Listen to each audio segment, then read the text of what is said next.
Hello.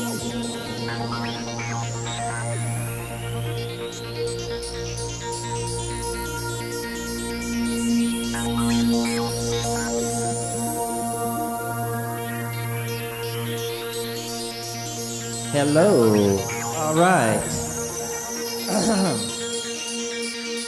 Have you ever noticed how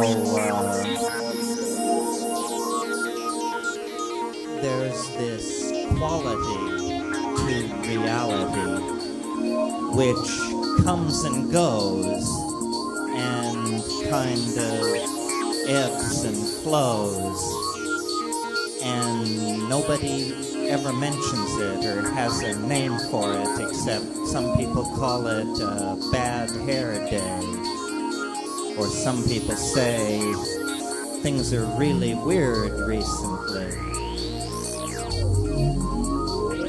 And I think we never notice it and we never talk about it because we're embedded in a culture that expects us to believe that all times are the same and that your bank account doesn't fluctuate except according to the vicissitudes of your own existence. In other words, every moment is expected to be the same, and yet this isn't what we experience. And so what I noticed was that running through reality is the ebb and flow of novelty.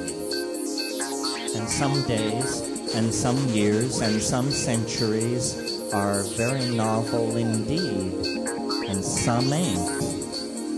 And they come and go on all scales, differently, interweaving, resonantly.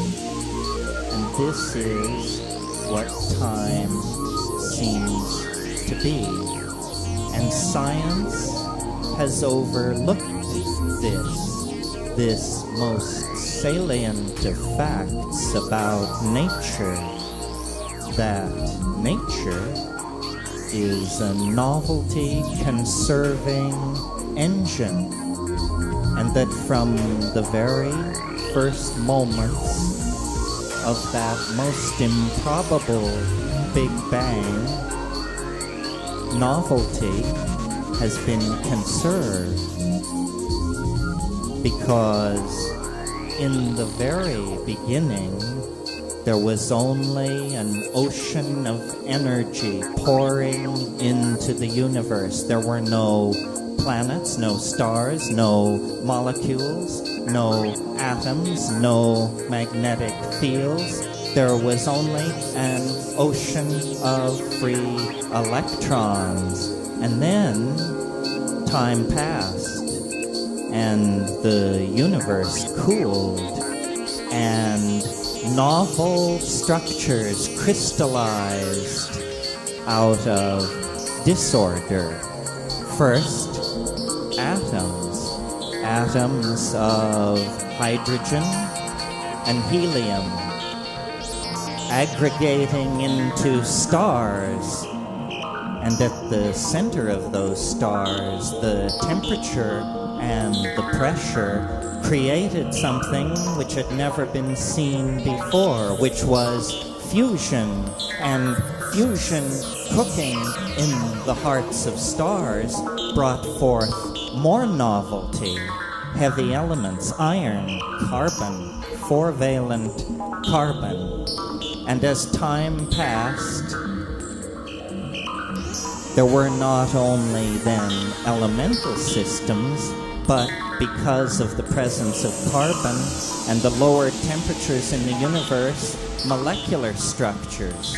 And out of molecules come simple subsets of organisms, the genetic machinery for transcripting information, aggregating into membranes, always binding novelty, always condensing time, always building and conserving upon complexity, and always faster and faster and faster.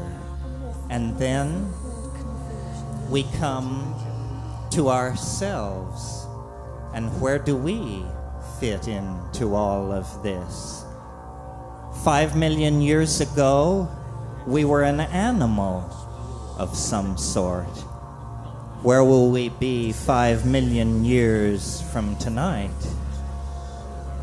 What we represent is not a sideshow or an epiphenomena or an ancillary something or other on the edge of nowhere.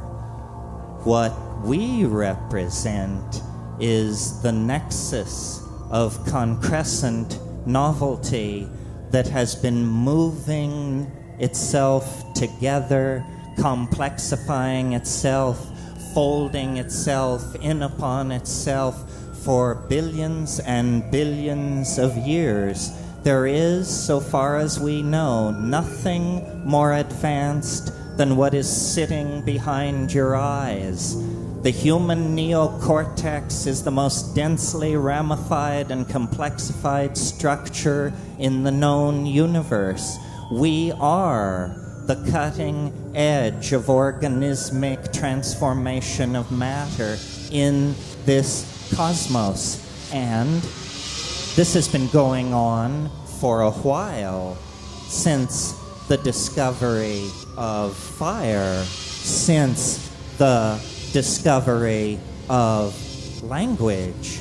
But now, and by now I mean for the last 10,000 years, we've been into something new. Not genetic information, not genetic mutation, not natural selection, but epigenetic activity, writing, theater, poetry, dance, art, tattooing, body piercing, and philosophy.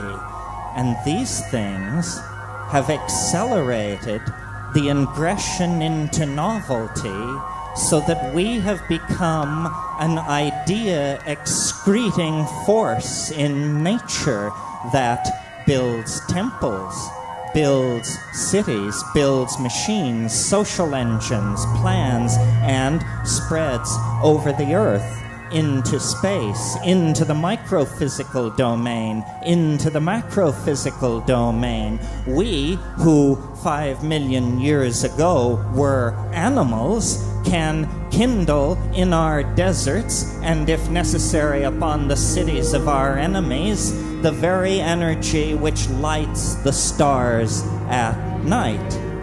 Now, something peculiar is going on here. Something is calling us out of nature and sculpting us in its own image. And the confrontation with this something is now not so far away. This is what the impending apparent end of everything actually means. It means that the denouement of human history is about to occur and is about to be revealed as a universal process of concressing and expressing novelty that is now going to become so intensified that it is going to flow over into another dimension.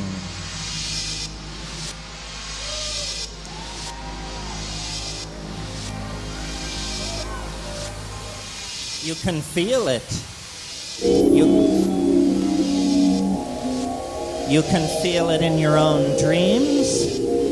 You can feel it in your own trips. You can feel that we're approaching the cusp of a catastrophe, and that beyond that cusp, we are unrecognizable to ourselves.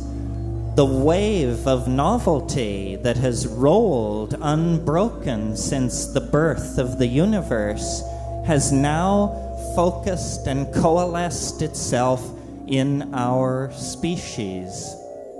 And if it seems unlikely to you that the world is about to transform itself, then think of it this way. Think of a pond, and think of how if the surface of the pond begins to boil, that's the signal that some enormous protean form is about to break the surface of the pond and reveal itself. Human history is the boiling of the pond surface of ordinary biology. We are flesh which has been caught in the grip of some kind of an attractor that lies ahead of us in time and that is sculpting us to its ends, speaking to us through psychedelics, through visions, through culture and technology. Consciousness, the language-forming capacity in our species, is propelling itself forward as though it were going to shed the monkey body and leap into some extra surreal space that surrounds us but that we cannot currently see. Even the people who run the planet, the World Bank, the IMF, you name it, they know that the history is ending. They know by the reports which cross their desks that what the disappearance of the ozone hole, the toxification of the ocean, the clearing of the rainforest, what this means is that the womb of the planet has reached its finite limits, and that the human species has now, without choice, begun the descent down the birth canal of collective transformation toward something right around the corner and nearly completely unimaginable. And this is where the psychedelic shaman comes in, because I believe that what we really contact through psychedelics is a kind of hyperspace. And from that hyperspace, we look down on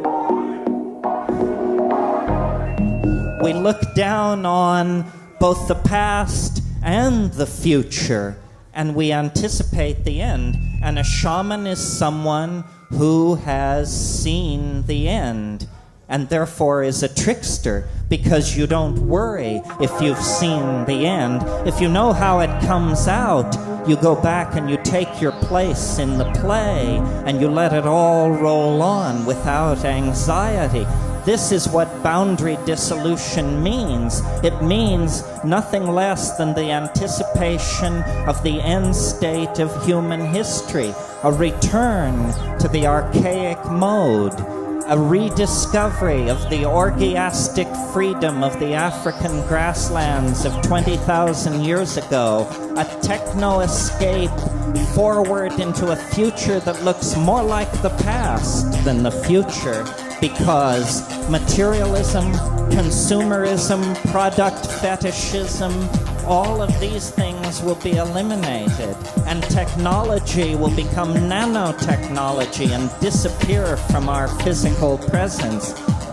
If we have the dream, if we allow the wave of novelty to propel us toward the creativity that is inimical to the human condition, this is what we're talking about here. Psychedelics as a catalyst to the human imagination.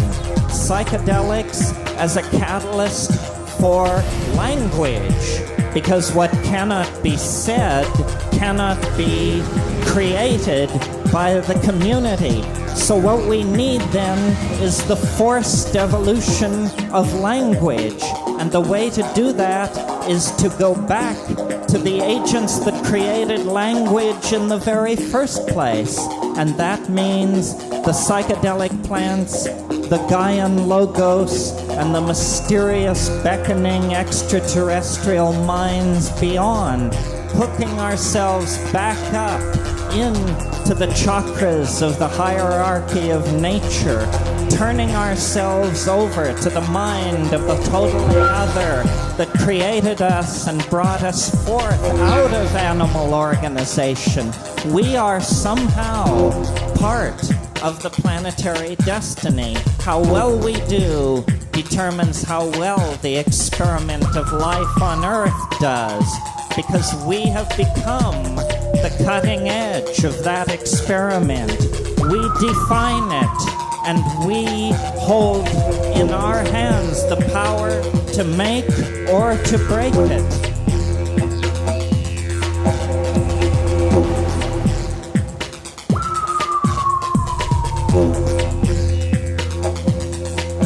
This is not a dress rehearsal for the apocalypse. This is not a pseudo-millennium. This is the real thing, folks. This is not a test. This is the last chance before things become so dissipated that there is no chance for cohesiveness. We can use the calendar as a club. We can make the millennium an occasion for establishing an authentic human civilization, overcoming the dominator paradigm, dissolving boundaries through psychedelics, recreating a sexuality not based on monotheism, monogamy, and monotony. All these things are possible if we can understand the overarching metaphor which holds it all together, which is the celebration of mind as play, the celebration of love as a genuine social value in the community. This is what they have suppressed so long. This is why they are so afraid of the psychedelics, because they understand that once you touch the inner core of your own and someone else's being, you can't be led into thing fetishism and consumerism. The message of psychedelics is that culture can be re-engineered as a set of emotional values rather than products. This is terrifying news. And if we are able to make this point, then we can pull back. We can pull back and we can transcend. 9 times in the last 1,000,000 years, the ice has ground south from the poles, pushing human populations ahead of it. And those people didn't fuck up. Why should we then? We are all survivors. We are the inheritors of 1,000,000 years of striving for the unspeakable. And now, with the engines of technology in our hands, we ought to be able to reach out and actually exteriorize the human soul at the end of time, invoke it into existence like a UFO, and open the violet doorway into hyperspace and walk through it out of profane history and into the world beyond the grave, beyond shamanism, beyond the end of history, into the galactic millennium that has beckoned to us for millions of years across space and time. This is the moment. A planet brings forth an opportunity like this only once in its lifetime, and we are ready, and we are poised, and as a community, we are ready to move into it, to claim it, to make it our own. It's there. Go for it, and thank you.